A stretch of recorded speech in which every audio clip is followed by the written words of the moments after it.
wabarakatuh. Waalaikumsalam warahmatullahi wabarakatuh. Ya, pertama-tama saya ucapkan puji syukur kehadirat Allah Subhanahu wa taala karena kita masih diberikan kesehatan dan kesempatan untuk bisa berkumpul di tempat ini dalam rangkaian kegiatan pertemuan peningkatan kemampuan keluarga.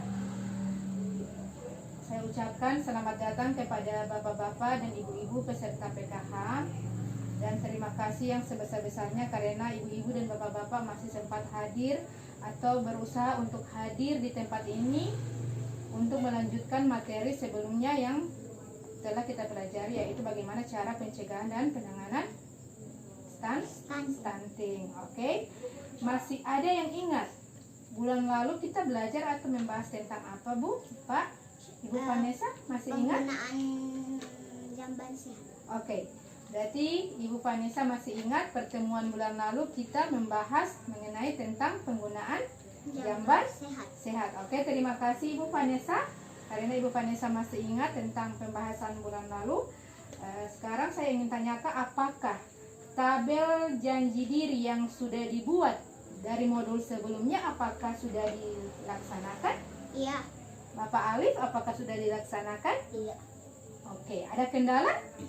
Tidak. Oke, berarti kemarin kita kan sudah belajar bagaimana cara penggunaan jamban sehat. Ibu Vanessa sudah praktekkan di rumah cara menggunakan jamban sehat? Iya. Sudah. Tidak ada kendala? Tidak ada. Tidak ada. Kalau untuk air bersihnya bagaimana? Alhamdulillah lancar. Lancar. Oke, jadi apa yang sudah Ibu pelajari sebelumnya, bagaimana cara mencuci tangan yang bersih, cara menggunakan jamban yang sehat, itu usahakan harus dipraktekkan di rumah ya Bu ya, ya Pak? Iya. Oke. Kemudian ibu-ibu, untuk pada hari ini kita akan belajar atau membahas topik yang lainnya lagi. Jadi pada hari ini kita akan membahas topik pemetaan kemampuan diri dan kemampuan keluarga yang belum dimanfaatkan untuk pencegahan penanganan stunting. Kemampuan diri di sini, yang saya maksudkan kemampuan diri di sini yaitu kemampuan yang dimiliki oleh bapak dan ibu yang sudah terbentuk atau yang belum terbentuk, tetapi ibu belum bisa manfaatkan untuk orang lain. Sedangkan kemampuan keluarga yaitu kemampuan yang sudah dimiliki oleh keluarga bapak-bapak dan ibu-ibu akan tetapi belum bisa dilaksanakan. Jadi pada hari ini kita akan belajar bagaimana cara pemetaan kemampuan diri dan kemampuan keluarga yang belum ibu dan bapak manfaatkan untuk mencegah atau menangani permasalahan stunting. Oke ibu-ibu, bapak-bapak? Oke. Selanjutnya saya akan membagi dua kelompok. Kita akan berdiskusi di sini dan hasil diskusi akan kita bahas bersama-sama. Boleh? Oke, jadi kita akan berdiskusi, ibu-ibu dan bapak-bapak akan berdiskusi, nanti kita akan bahas bersama. Ada kertas di hadapan bapak-bapak dan ibu-ibu, boleh diskusikan dengan anggota kelompok. Jadi permasalahan untuk didiskusikan itu adalah apa tadi saya sudah jelaskan tadi? Kemampuan diri dan keluarga. Ya, jadi ibu-ibu menyebutkan kemampuan diri dan kemampuan keluarga yang ibu dan bapak miliki untuk mencegah stunting. Jadi ibu diskusikan, kemudian apa yang ibu diskusikan nanti itu kita akan bahas bersama-sama. Boleh ya? Oke. Jadi ibu-ibu dan bapak-bapak saya kasih kesempatan berapa menit kira-kira ibu-ibu, bapak-bapak? 5 menit. 5 menit. Oke, jadi saya kasih kesempatan 5 menit, oke? Oke, persilakan, saya persilakan.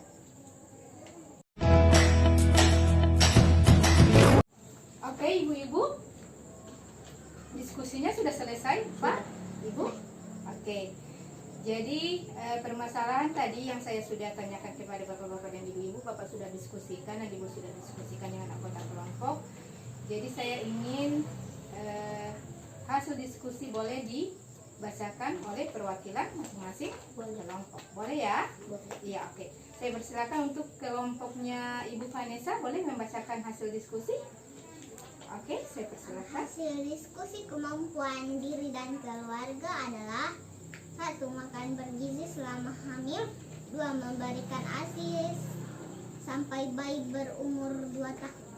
Oke, terima kasih. Berikan tepuk tangan untuk Ibu Vanessa. Oke. Selanjutnya kita beralih ke kelompok 2. Pak Alif, boleh dibacakan hasil diskusi dari kelompok Pak Alif? Saya persilahkan. Berdasarkan hasil diskusi bahwa kemampuan diri dan keluarga saya adalah satu, menggunakan bantuan PKH untuk membeli bahan pangan yang bergizi. 2, saya atau suami memberikan dukungan kepada istri atau ibu hamil. Oke, terima kasih. Berarti Bapak Alif sudah membacakan atau menjelaskan hasil diskusi tadi bahwa kemampuan keluarga dari Bapak Alif adalah apa tadi Pak Alif? Memberikan dukungan kepada istri atau ibu hamil. Oke, beri tepuk tangan untuk Pak Alif. Ibu Vanessa, beri tepuk tangan untuk Pak Alif. Beri aplaus. Oke. Jadi ibu-ibu, bapak-bapak, apa yang bapak-bapak dan ibu-ibu jelaskan tadi atau sampaikan tadi itu adalah benar semua. Jadi saya berterima kasih sekali karena ibu-ibu dan bapak-bapak maksudnya paham dengan apa yang telah saya sampaikan.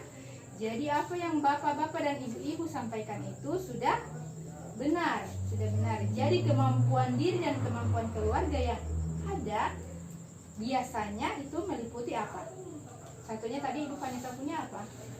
Tentang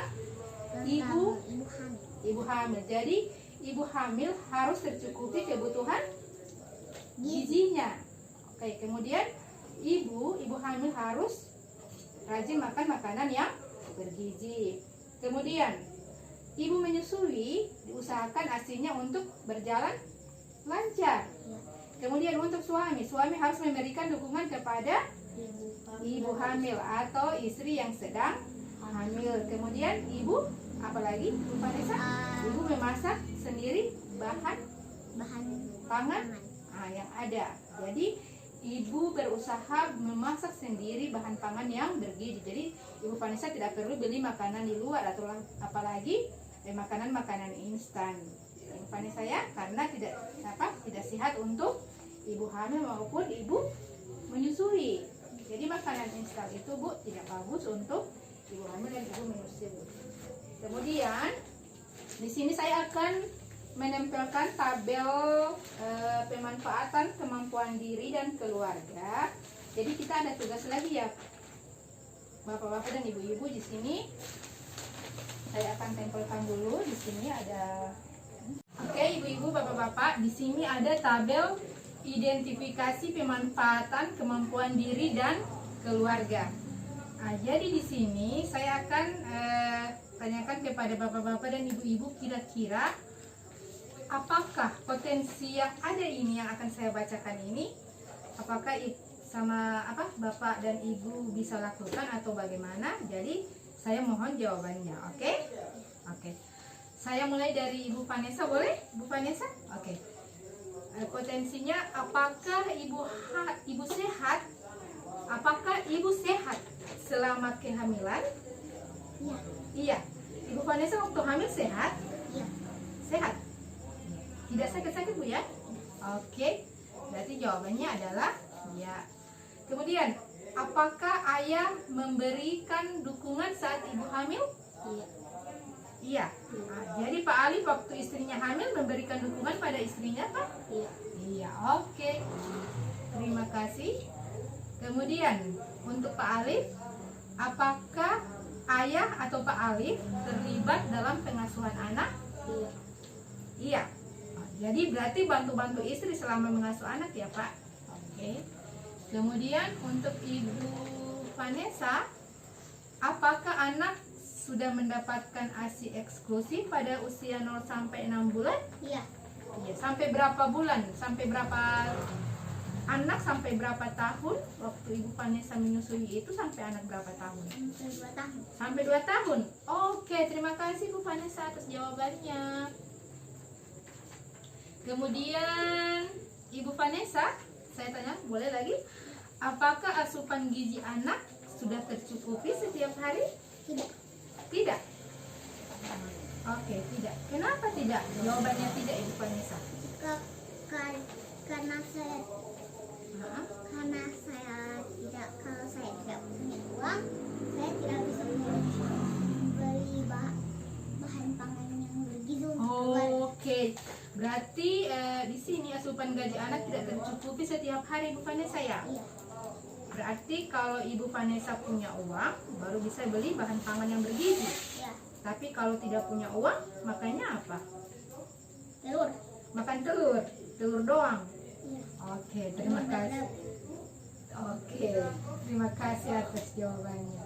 Kemudian, berarti kalau Ibu Vanessa punya uang, berarti perginya ke warung beli bahan pangan yang bergizi. Berarti kalau tidak punya uang, makanya cuma telur doang Ibu Vanessa. Iya. Oke, terima kasih atas jawabannya Ibu.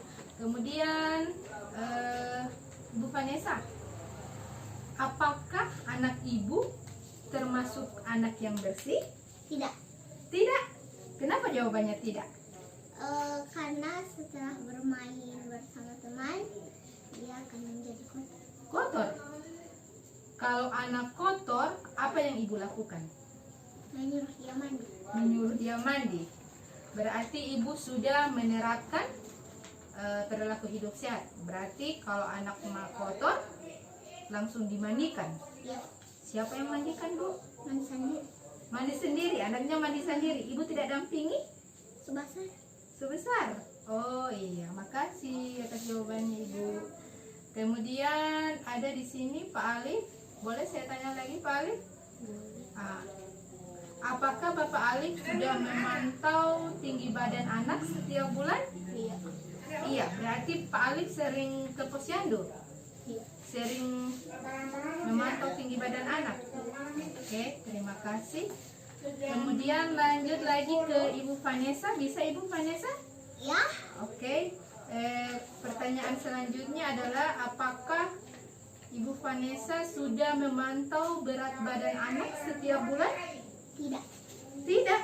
Berarti Ibu Vanessa tidak rutin ke posyandu tiap bulan, Ibu? Tidak. Tidak. Alasannya tidak kenapa, Bu?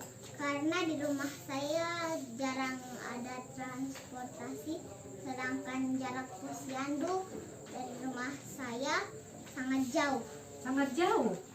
Oke, terima kasih atas jawabannya. Berarti Ibu Vanessa tidak rutin ke posyandu tiap bulan karena kendalanya adalah di transportasi Ibu Vanessa. Jarak dari rumah ke posyandu berarti sangat jauh, Bu. Iya. Berarti kendalanya di situ. Berarti Ibu tidak rutin setiap bulan ke posyandu. Berarti berapa bulan sekali Ibu ke posyandu? Berapa bulan sekali? Iya, berapa? Dalam berapa bulan sekali Ibu pergi ke posyandu untuk bawa anak ke posyandu? 2 kali.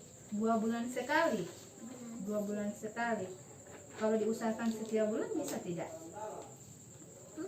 Diusahakan untuk setiap bulan ke posyandu bisa tidak? Jarang.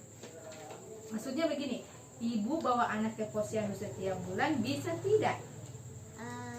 Diusahakan bisa ya? Iya. Iya, karena dengan kehadiran Ibu di posyandu setiap bulan, Ibu bisa memantau berat badan anak. Jadi kalau berat badan anak turun, berat badan anak tidak pernah naik, jangan sampai itu apa, Bu?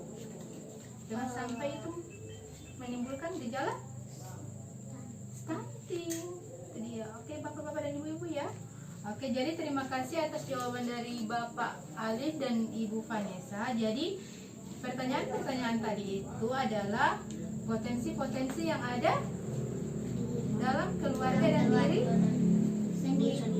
iya, dalam keluarga dan kemampuan dalam keluarga dan kemampuan diri sendiri. Oke Ibu-ibu, jadi terima kasih karena Ibu-ibu dan Bapak-bapak sudah menjawab dari potensi-potensi yang telah saya sebutkan tadi. Jadi Ibu-ibu dan Bapak-bapak, apabila Ibu-ibu tidak bisa memenuhi komitmen atau Ibu-ibu tidak bisa menggunakan potensi-potensi yang ada yang telah saya jelaskan tadi, berarti Bapak-bapak dan Ibu-ibu di lain waktu bisa berusaha untuk memenuhi komitmen.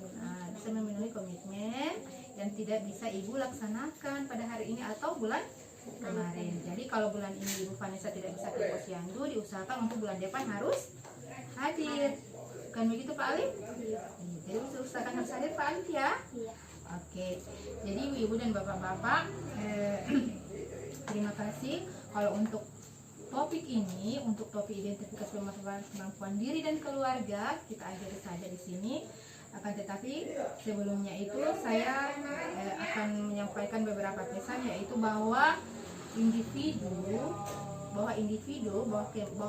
Bapak dan Ibu Vanessa sebenarnya memiliki potensi atau kemampuan atau apa? Kekuatan diri. Nah, jadi kekuatan diri yang dimiliki oleh Ibu Vanessa dan Bapak Ali itu bisa dilaksanakan untuk apa, Bu? Untuk Dilaksanakan untuk orang lain atau untuk anak agar bisa mencegah dan menangani permasalahan stunting. Jadi saya sampaikan kemampuan diri atau kemampuan keluarga yang dimiliki Pak Alif dan Ibu Vanessa bisa dimanfaatkan untuk mencegah dan menangani permasalahan stunting. Oke Ibu-ibu, jadi topik untuk kemanfaatan kemampuan diri dan keluarga saya sudahi saja. Kita berlanjut di topik berikutnya.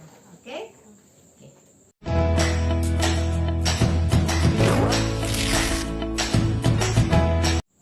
Oke, Bapak-bapak dan Ibu-ibu, kita berlanjut ke topik berikutnya, yaitu pemetaan sumber daya lingkungan sekitar.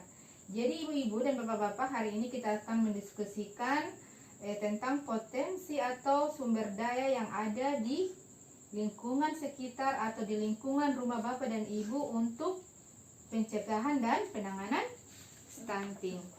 Nah, jadi Ibu-ibu dan Bapak-bapak, kita akan kembali berdiskusi. Jadi saya akan bagi per kelompok. Jadi Ibu Vanessa kelompok 1, Pak Alif kelompok 2. Jadi saya minta tiap-tiap kelompok, Ibu Vanessa, siap Ibu Vanessa? Jadi saya minta untuk tiap-tiap kelompok sebutkan, untuk Ibu Vanessa, ingat Ibu Vanessa ya, sebutkan potensi lingkungan alam. Kalau untuk kelompok Ibu Vanessa, sebutkan potensi lingkungan alam yang bisa digunakan untuk pencegahan dan penanganan stunting. Kemudian untuk Pak Alif, tolong diskusikan dengan anggota kelompoknya Pak Alif mengenai sumber daya manusia yang bisa digunakan untuk pencegahan dan penanganan stunting. Oke, jadi saya kasih kesempatan Ibu dan Pak Alif untuk berdiskusi. 3 menit. Berapa menit, Bu? 3. Terlalu cepat, 5 menit.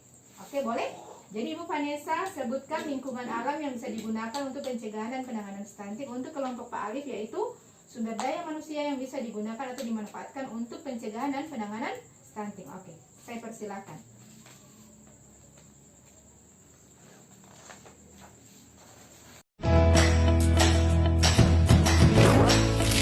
Sudah? Sudah. Oke. Jadi saya mohon untuk tiap-tiap kelompok membacakan hasil diskusi. Saya mulai dari kelompoknya Ibu Vanessa. Boleh Ibu Vanessa dibacakan hasil diskusinya, Ibu Vanessa? Hasil diskusi sumber daya lingkungan yang dapat dimanfaatkan untuk pencegahan stunting adalah 1. Lahan rumah ditanami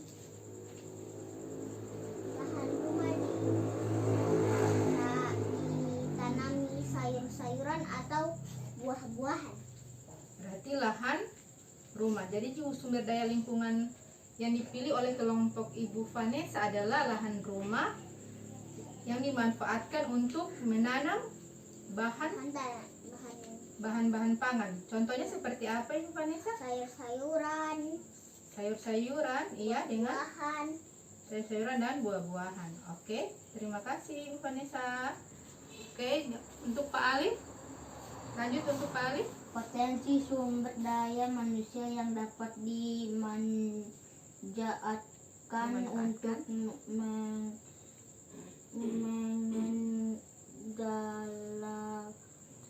menggala stunting. 1. Posyandu atau puskesmas. 2. Pendamping PKH. Pendamping PKH. 3. Warung. Warung. Oke, jadi Pak Alif, berarti kelompoknya Pak Alif, sumber daya manusianya Pak Alif ya. SDM-nya adalah puskesmas atau posyandu. Kemudian yang kedua pendamping PKH, iya. Kemudian yang ketiga warung. Warung. Oke. Yang ketiga adalah warung. Oke. Jadi Ibu, berarti yang Ibu Vanessa dengan Pak Alif sudah sampaikan tadi adalah benar. Berarti jenis sumber daya lingkungan sekitar yang Ibu Vanessa sampaikan tadi adalah lahan. Ibu Vanessa adalah memilih lahan rumah. Lahan rumah digunakan untuk menanam bahan-bahan pangan berupa sayur-sayuran dan buah-buahan. Cuman itu saja Ibu Vanessa, yang lainnya tidak ada? Tidak ada. Cuman itu, oke. Kemudian untuk Pak Alif, yang sumber daya manusia dipilih oleh Pak Alif adalah puskesmas dan posyandu. Jadi puskesmas dan posyandu ini digunakan untuk Pak Alif bisa apa? Mengontrol atau memantau pertumbuhan dan perkembangan bayi atau ibu hamil dari ibu hamil sampai bayi berusia 0 sampai 2 tahun untuk pemberian ASI. Kemudian untuk pertumbuhan emasnya itu adalah dari 0 sampai 6 tahun. Iya, jadi Pak Alif memilih posyandu dan puskesmas. Kemudian pendamping PKH. Yang kedua adalah pendamping PKH. Jadi pendamping PKH apabila Pak Alif ingin mempunyai kendala atau permasalahan dalam mengakses posyandu, Pak Alif boleh menghubungi pendamping PKH atau menghubungi saya sendiri, Pak Alif ya. Jadi Pak Alif kalau menghadapi kendala atau permasalahan mengenai posyandu atau puskesmas, dalam mengakses posyandu atau puskesmas, Pak Alif bisa menghubungi pendamping PKH atau saya sendiri sebagai pendamping agar saya bisa mendampingi Pak Alif untuk mendapatkan pelayanan atau ini ke posyandu. Kemudian warung. Warung itu adalah elektronik warung. Jadi Pak Alif kalau beli bahan pangannya di mana? Berarti di warung Pak ya. Oke. Jadi apa yang Ibu Vanessa dengan Pak Alif sampaikan itu adalah benar. Jadi saya ucapkan terima kasih Ibu Vanessa dan Pak Alif. Berarti Pak Alif dan Ibu Vanessa sudah paham dengan apa yang saya sampaikan pada hari ini. Oke, saya beri aplaus dulu untuk Ibu Vanessa dan Pak Alif. Oke, selanjutnya adalah di sini. Jadi sebelum saya lanjut ke ini selanjutnya adalah berarti saya ingin sampaikan kepada Pak Alif dengan Ibu Vanessa bahwa sebenarnya di lingkungan sekitar Ibu Vanessa atau Pak Alif sebenarnya terdapat potensi atau sumber daya yang bisa dimanfaatkan untuk pencegahan dan penanganan stunting. Oke. Ibu Vanessa kan sudah tahu kan cara atau menggunakan potensi sumber daya lingkungan sekitar. Sekarang saya ingin tanyakan sama Ibu Vanessa, setelah pulang dari pertemuan pada hari ini, apa yang akan Ibu Vanessa lakukan setibanya di rumah? Setiba di rumah, saya akan menanam sayur-sayur dan buah-buahan di lapak rumah. Di depan Ya. rumah atau kebun? Oh, berarti kalau sampai di rumah Ibu Vanessa akan menggunakan lahan rumah atau kebun untuk menanam sayur-sayuran dan buah-buahan. Kenapa Ibu Vanessa ingin menanam sayur-sayuran dan buah-buahan di rumah? Agar saya tidak perlu lagi ke pasar untuk membeli bahan pangan, dan saya bisa memanfaatkan buah dan sayur-sayuran. Oh, berarti Ibu Vanessa Dan sisanya dijual. Oh, jadi Ibu Vanessa ingin menanam di kebun buah-buahan dan sayuran agar buah-buahan dan sayur-sayuran tersebut Ibu Vanessa bisa manfaatkan oleh keluarga dan sebagainya untuk dijual. Oke, terima kasih Bu Vanessa.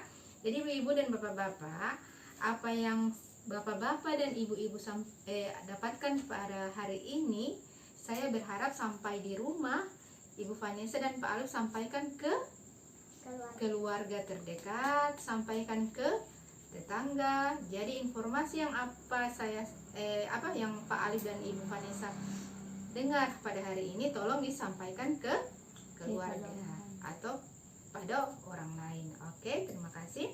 Kemudian rencana Ibu Vanessa yang tadi bahwa untuk menanam sayur-sayuran dan buah-buahan di halaman rumah, saya mohon Ibu Vanessa boleh tuangkan rencana Ibu Vanessa ke tabel janji diri. Boleh Ibu Vanessa? Boleh. Oke, jadi Ibu Vanessa, rencana-rencana yang Ibu Vanessa lakukan setiba di rumah itu Ibu Vanessa tuangkan atau catat ke dalam tabel janji diri, supaya bulan depan kita pertemuan berikutnya itu Ibu Vanessa boleh sampaikan ke saya mengenai progresnya atau capaiannya. Apakah Ibu Vanessa sudah sudah menanam buah-buahan atau sayur-sayuran di halaman. Kemudian ibu-ibu dan bapak-bapak, saya berharap dengan bantuan PKH ini bapak-bapak dan ibu-ibu gunakan dengan sebaik mungkin. Jadi kalau bapak-bapak dan ibu sudah menerima bantuan PKH, digunakan untuk apa itu bantuan Pak Ibu? Digunakan untuk membeli bahan pangan yang bergizi di warung. Jadi kalau ibu sudah menerima bantuan PKH, diusahakan untuk membeli bahan pangan yang bergizi di warung. Jangan menerima uang PKH, anak-anak dibeli mainan yang mahal, diajak ke tempat rekreasi. Jadi gunakan bantuan PKH ini dengan sebaik mungkin dan sesuai dengan dengan kondisi. Iya. Terima kasih Ibu Vanessa, ini aktif terus Ibu Vanessa ya. Oke. Kemudian saya harapkan lagi satunya, kalau Ibu Vanessa dan Pak Alif mengalami kendala untuk pergi ke Posyandu, Ibu Vanessa boleh menghubungi siapa? Menghubungi saya sebagai pendamping PKH. Iya. Oke, jadi Ibu, Bapak-bapak, pertemuan pada hari ini saya cukupkan saja sampai di sini. Jadi sebelum kita bubar pada hari ini, saya ingin membuat kesimpulan dari apa yang telah saya sampaikan. Jadi pemetaan kemampuan diri dan keluarga tadi itu sudah kan? Ibu bisa lakukan di rumah, Ibu boleh laksanakan di rumah bapak-bapak. Kemudian pemanfaatan sumber daya lingkungan sekitar juga boleh Ibu lakukan di rumah, Bapak Alif lakukan di rumah sebagai kepala rumah tangga. Jadi kayak rupa menanam sayur-sayuran dan buah-buahan, boleh Bapak dan Ibu praktekkan di rumah. Oke, jadi insya Allah nanti kita ketemu lagi di bulan depan di sesi yang ke-14. Oke, ibu-ibu dan bapak-bapak, pertemuan hari ini saya tutup.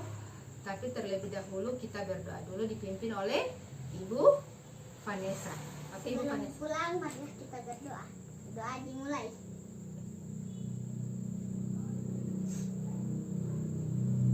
Berdoa. Oke, ibu-ibu, terima kasih. Bapak Alif, terima kasih. Pertemuan hari ini saya tutup. Wabillahi taufiq wal hidayah. Wassalamualaikum warahmatullahi wabarakatuh.